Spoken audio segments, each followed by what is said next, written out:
Pinheiro. Jackson Pinheiro está na sede do Palmeiras, vai aparecer aqui na sua... Já está aí na sua casa, olha aqui, Jackson Pinheiro com a gente. Pois nós ouvimos a entrevista coletiva, tivemos Dudu, falou sobre guerra, citou que o Campeonato Colombiano é diferente, joga um jogo na Libertadores, um jogo contra time fraco, mas lá na Colômbia não tem 12 candidatos ao campeonato. Aqui o Brasil é diferente, isso também o jogador tem que se adaptar. São os momentos que o Palmeiras vai começando a entender, o Eduardo vai entendendo o elenco que tem, não é isso, Jackson? Boa tarde, Fox, para você.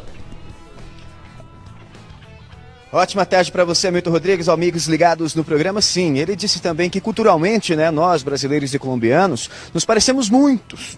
Ele disse até que o comportamento do Mina, essa alegria do Mina é contagiante, o Mina é um cara agregador. Ontem aqui ele deu um show na coletiva de imprensa e ele até falou sobre essa questão da vinda de muitos colombianos recentemente para o futebol brasileiro. Ele disse que isso aconteceu até de maneira tardia, porque o futebol brasileiro é muito parecido com o futebol colombiano, na visão do Eduardo Batista, que falou sobre aquele cara ali, olha, Dudu que vive a expectativa de repente ser chamado aí nas próximas horas para os jogos da seleção brasileira nas eliminatórias para a Copa do Mundo de 2018 pelo técnico Tite, já que o Douglas Costa, segundo o Bayern de Munique, está com um problema, não vai poder vestir a camisa da seleção nos próximos jogos das eliminatórias. Dudu, então, vivendo ali alguns momentos de ansiedade, a gente pode dizer assim, né?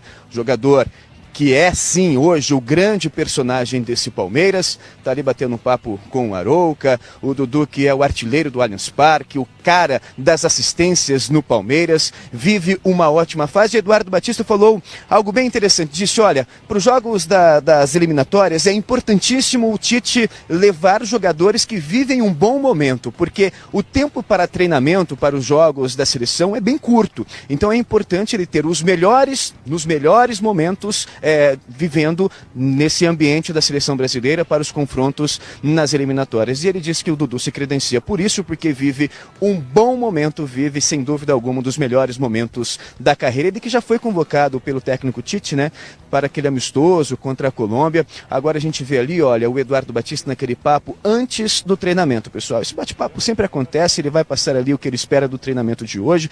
Essa semana do Palmeiras, que começou no sábado, né, começou num clássico, a vitória maiúscula para cima do São Paulo, com aquele golaço de cobertura do Dudu, e que vai terminar também num clássico. Teve o início da semana num clássico, podemos dizer assim, contra o São Paulo, uma vitória que deu muita moral, principalmente para o Eduardo Batista, né, já que ele havia perdido o clássico para o Corinthians, encheu de moral o treinador. De lá para cá, dessa derrota do Corinthians, o Palmeiras não perdeu mais, e o Eduardo Batista, com muita moral, foi para o jogo contra o Jorge Wilstermann, naquele sufoco.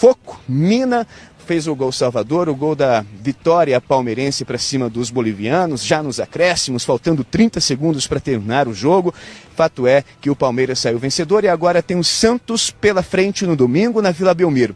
Detalhe é o seguinte, o Palmeiras não sabe o que é vencer o Santos na Vila desde 2011. E agora a gente vai ver o treino de hoje aqui, só que o Eduardo Batista só vai definir a equipe no treinamento de amanhã aqui na Academia de Futebol. Na entrevista coletiva ele disse que vai colocar o que tem de melhor, porque o Palmeiras só volta a jogar pela Libertadores da América só no dia 12 de abril, quando recebe no Allianz Parque o Peñarol. Ou seja, tem um tempo longo até chegar esse jogo importantíssimo contra os uruguaios. Vai com o que tem de melhor, não tem nenhum problema de contusão, de suspensão, apenas o Vitor Hugo, que cumpre o primeiro de 2 jogos que pegou de suspensão devido àquela cotovelada no Pablo, no clássico contra o Corinthians. Vai com o Mina, com o Edu Dracena, a gente vai um pouquinho ali para a gente falar sobre esses 2 zagueiros, porque o Eduardo Batista falou outra coisa bem interessante na entrevista coletiva.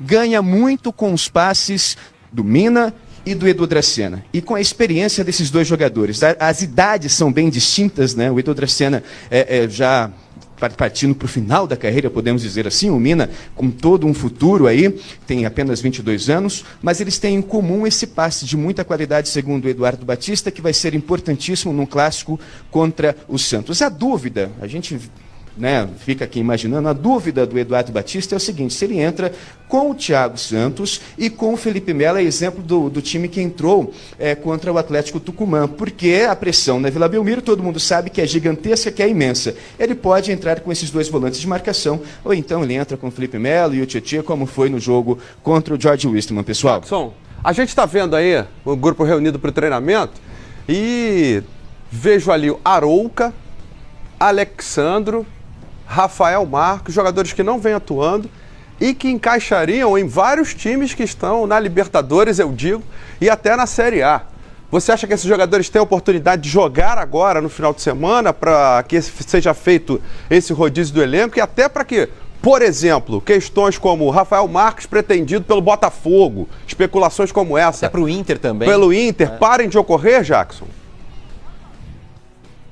Não, acredito que não. Pela entrevista coletiva que o Eduardo Batista deu há pouco aqui na Academia de Futebol, ele vai com força máxima sim para o jogo contra o Santos, ou seja, basicamente a equipe que enfrentou o George Wilstermann no meio de semana pela Libertadores da América, salvo se ele tiver algum probleminha nos treinamentos de hoje e de amanhã, ou se o departamento médico apontar algum desgaste para um dos titulares. Senão ele vai com força máxima sim, porque o Eduardo Batista, pessoal, ele vive um momento interessante no Palmeiras. Está com mais confiança, tem um respaldo da diretoria, do próprio presidente, mas ele precisa, ele sabe disso, de bons resultados para seguir com essa tranquilidade. Então ele tem essa sequência duríssima aí, né? Teve, né? Vem enfrentando essa sequência duríssima, como eu disse, com o São Paulo, George Wilstermann, agora o Santos, né? Em uma semana, 2 clássicos. Ele sabe que ele precisa de um resultado positivo no domingo, na Vila Belmiro. Por quê? Isso vai dar ainda mais força e confiança para o treinador, com o elenco, com a torcida, com todo mundo. Então, ele vai com a equipe titular, até mesmo para dar rodagem também para essa equipe que ele tem como ideal para a disputa da Copa Libertadores da América. Só que ele é um treinador novo, com novas ideias, e ele também falou sobre isso. Ele tem várias maneiras de jogar.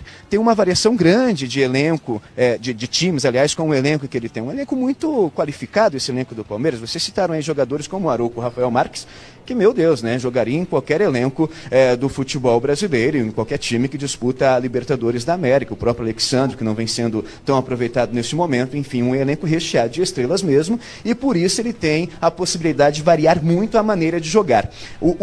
A dúvida que a gente tem aqui, acompanhando o Palmeiras no dia a dia, é justamente essa. Se com a pressão lá da Vila Belmiro ele vai entrar com o Thiago Santos, que vem jogando muito bem, fez um clássico excelente contra o São Paulo, ou se ele entra com o Tietê e o Felipe Melo, ou o Felipe Melo e o Thiago Santos. Essa é a dúvida que a gente tem aqui acompanhando o dia a dia do Palmeiras. Mas outros jogadores que não vêm sendo aproveitados, como o Rafael Marques, o Arouco, esses jogadores ficam como opção no banco de reservas, pessoal. E o detalhe também, Ribeirão, a gente vendo aí o elenco, vendo os jogadores, veja aqui o Michel Bastos, que achou um lugar para jogar, né? Todo mundo, Michel Bastos e Zé Roberto, como é que vai compor? O Zé Roberto tem o lugar dele e o Michel Bastos achou esse lugar. E aí eu acho que o torcedor tem que dar o crédito ao treinador, ao Eduardo Batista, que monta uma equipe com esses dois jogadores que muita gente acreditaria que brigariam por posição, ou os dois, nenhum dos dois seria titular. Mas o Michel, ele já chegou até ao Palmeiras dizendo que não gostaria de jogar na lateral esquerda. Ele até arrumou confusão no São Paulo durante a passagem do Osório, porque o treinador Osório colocou o Michel na lateral esquerda, num rodízio que ele fazia no São Paulo, né? Ele variava muito os jogadores de posição, e o Michel naquela ocasião não gostou muito, foi uma situação até delicada que o Osório teve que administrar naquela ocasião. Foi o início da decadência do Michel no São Paulo, depois problemas com torcedores e tudo mais. Mas no São Paulo ele já tinha atuado aberto pela direita, como ele tem jogado no Palmeiras, e tinha dado resultado. O problema é que no São Paulo ele não tinha mais ambiente, e no Palmeiras ele tem. A gente percebe um Michel Bastos feliz, tranquilo, trabalhando com felicidade agora, e o resultado vem dentro de campo. Então, para mim, é a melhor posição em que o Michel pode entrar nesse time do Palmeiras hoje, até pelos jogadores, pelas peças que o Eduardo tem para as outras posições. Então ele concorreria com outros jogadores nas outras posições. Ali ele achou um lugar em que, no momento, ele é o que vive melhor fase. Então, para mim, é titular hoje do Palmeiras, caindo aberto pela direita. Tudo bem, terminou aí a conversa do Eduardo Batista com o elenco do Palmeiras, os jogadores já vão se posicionando. Jackson Pinheiro vai acompanhar o treinamento. Jackson, fica de olho aí, qualquer novidade, se der pista aí, se joga... Quem joga ao lado do Tietê, né? Porque é Tietê e mais um aí nesse meio campo de marcação. Você traz pra gente. Não, legal, eu acho que é o contrário, eu acho que é Felipe Melo e mais um. Felipe Melo volta ao Campeonato Paulista, né, depois de cumprir suspensão contra o São Paulo. Sim. A dúvida é se joga o Tietê ou o Thiago Santos, se ele vai com um volante marcador, como o Felipe Melo, mas com um volante também que cria muito, como é o Tietê, que chega lá na frente, ou se ele vem com dois marcadores mesmo, o Felipe Melo e o Thiago Santos, para tentar segurar aquele meio campo jovem, toda a intensidade que o Santos tem na Vila Belmiro. O meio campo jovem, a gente cita os garotos da Vila, mas lembra do Renato, né? Como a gente costuma brincar sempre, o Renato joga de terno, arrebentou ontem no jogo contra o Strongets, e o Eduardo Batista assistiu, acompanhou essa partida, disse também que o Santos vem num momento muito intenso, num momento muito bom, de alta, e que ele vai, sim, mais uma vez eu repito aqui, vai com força máxima para esse clássico lá na Baixada. Legal, Jackson Pinheiro trazendo tudo do Palmeiras. De imediato a gente vai para o Santos. Aproveitar também para mostrar o grupo do Palmeiras, então, Hamilton. O Penharol venceu, já que tem Santos e Palmeiras pelo Paulistão, mas a gente fica de olho na Libertadores da América para ver como ficou o grupo do Palmeiras, porque embolou tudo. Olha só, o Palmeiras está na liderança com 4 pontos, o Jorge Wilstermann na sequência com 3 pontos, aí o Penharol ficou em terceiro com 3 pontos e o Atlético Tucumã apenas com 1 ponto fecha o grupo 5 da Libertadores da América. O Penharol bateu o Tucumã 2-1, jogaço, jogo quente. O Penharol voltou a vencer depois de perder de goleada para o Jorge Wilstermann. O grupo começa a embolar, mas Palmeiras abre Palmeiras frente. também fez a lição certinha, empatou fora e venceu em casa no sufoco, mas venceu agora no meio de semana, então também tem tudo para ser o primeiro lugar desse grupo.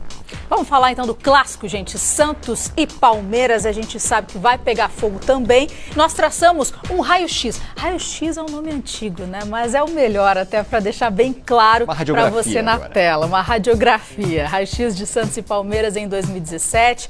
Olha só como estão os dois lados. O Santos em 10 jogos teve 5 vitórias, 2 empates, 3 derrotas, um aproveitamento de 56%. E agora vamos comparar com o Palmeiras. Em 10 jogos conseguiu 7 vitórias, 1 empate, 2 derrotas e o aproveitamento melhor, de 73%. Como você interpreta esses números, Ribeirão? Diferença aí nos clássicos, que o Palmeiras foi melhor do que o Santos? O Santos acabou caindo, né, para Corinthians e também para o São Paulo. O Palmeiras perdeu para o Corinthians. Aliás, aquele jogo do Palmeiras contra o Corinthians, para mim, foi um divisor de águas. Para mim, aquela derrota fez ligar, né, a pilha dos jogadores ali. O pessoal deu uma acordada depois daquela derrota para o Corinthians, quando o Palmeiras tinha tudo para vencer dentro da Arena Corinthians com um jogador a mais durante grande parte daquele jogo. O Palmeiras, depois daquela partida, cresceu nas competições que disputa.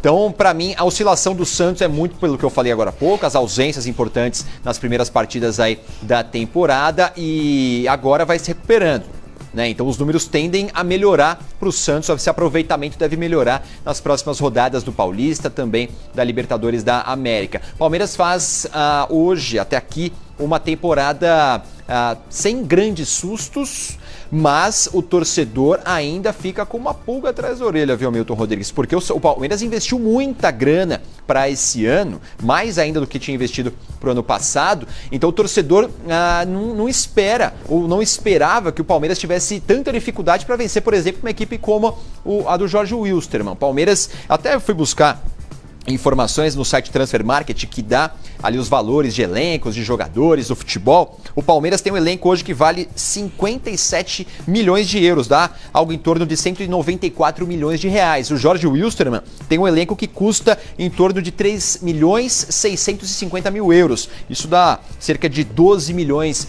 de reais aproximadamente. Então o torcedor espera que com esse investimento o Palmeiras não sofra tanto como sofreu para ganhar do Jorge Wilstermann. Por enquanto, está conseguindo levar numa boa. A gente viu a classificação há pouco, mas o torcedor não vai ter muita paciência se o time voltar a sofrer para ganhar um jogo contra uma equipe bem inferior, como foi na última quarta-feira. É gostoso ganhar no sufoco, no último minuto, mas esse sofrimento não condiz com o que o Palmeiras investiu para a temporada. Dica do quiz, então? Isso aí, quiz é novo, né? Porque pulga atrás da orelha é tão velho quanto raio-x.